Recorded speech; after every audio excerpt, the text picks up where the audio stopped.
Taking a look today at the Protech Malibu. So Protech Knives started in California in the late 90s, and they specialized in California legal automatics, and their first model was the Protech Runt, just a little 2-inch button automatic. So fast forward to the mid-20 teens, they've gained in popularity, and their customers wanted something that was non-automatic that they could have in places where those weren't legal or just not appropriate to have an automatic knife. Their first non-automatic button knife was the Protech Cambria.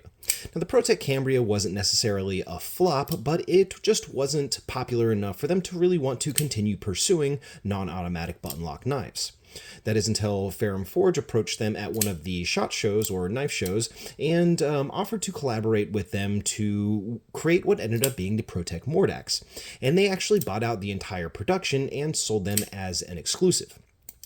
Well, they were so popular that Protech wanted to go back and revisit the button lock manual knife, and that is when they came up with the Malibu, which ended up going to production and releasing in, I believe, late 2020 or early 2021.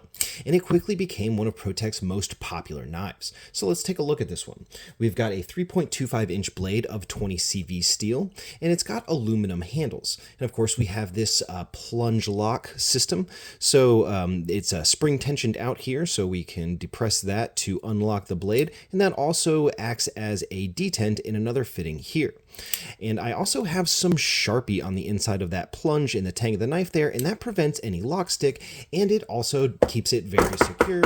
There is no lockup issues with this knife. And this is a pretty thick blade stock here. This comes down to almost 30 thousandths behind the edge, so this is a good heavy use knife. And it has 20 CV steel, which has excellent edge retention, really good corrosion resistance, and moderate toughness, but that extra thickness behind the edge is going to give it a little more relative toughness. These are aluminum handles, and that gives it a weight of just 2.99 ounces. So it isn't necessarily lightweight, but it's far from heavy either. There's lots of weight in that heavy blade.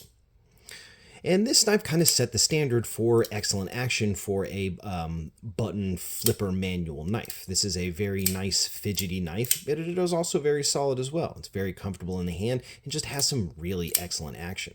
We also have this very nice deep carry pocket clip here. I like how the clip is inset into the scales and those screws are sunk down in. It is not reversible. You have a little lanyard hole there as well. Now, this is an aftermarket finish. It was originally Cerakoted, and that was removed, and the aluminum was stain washed to give it this very nice finish. But do you carry any Protech knives? If so, what's your favorite? Let me know. Thanks for watching.